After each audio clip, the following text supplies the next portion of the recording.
जो जानबूझकर गुस्सा दिलाते हैं, अपनी गलतियां तुम्हारे मत्थे कर देते हैं और फिर हर बार की तरह तुम्हें क्षमा मांगने कहते हैं, वैसे लोगों से दूर हो जाओ। हाँ, रिश्तों की मर्यादा बनाए रखना, रिश्ते हैं तो उन्हें निभाना जहाँ तक ज़रूरी हो। पर मैं तुमसे आज एक बात कहता हूँ, जब तुम मेरी भक्ति करना शुरू कर दिए थे तब से अगर तुम ध्यान दो ना, तो सिर्फ तुम्हारी ज़िंदगी में अब अच्छे लोग ही आएंगे। अच्छे लोग यानी वो लोग जो रिश्तों की कदर करते हैं, जो इंसान की कदर करते हैं, जिन्हें ये भी समझ में आता है कि दूसरे की भी भावनाएं हैं।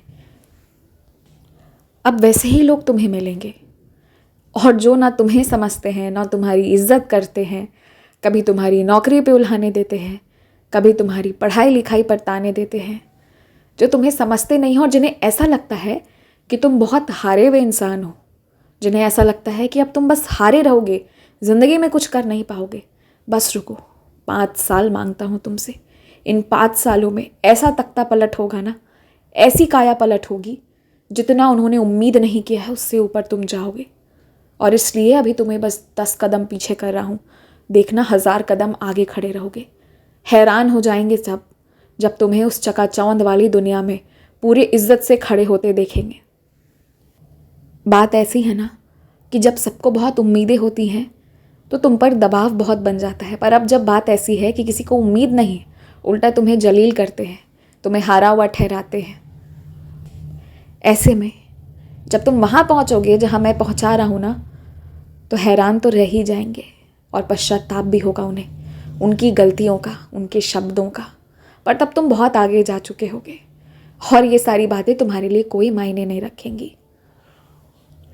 और सुनो, झूठ बोलना गलत होता है, पाप होता है, लेकिन कभी कभी तुम्हें वो बोलना पड़ता है क्योंकि उसमें अच्छाई छिपी होती है।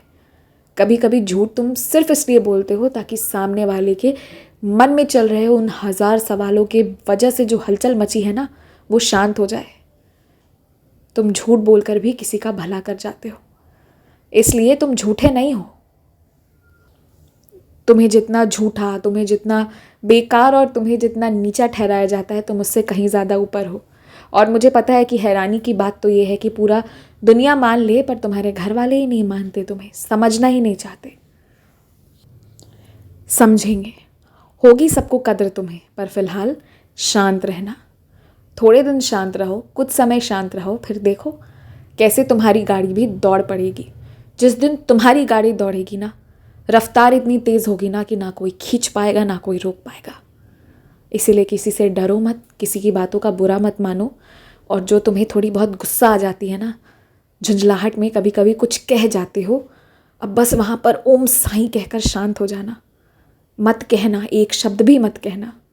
थोड़े दिन सवाल जवाब मत करो, फिर देखो ज़िंदगी खूबसूरत होगी। खुश रहो।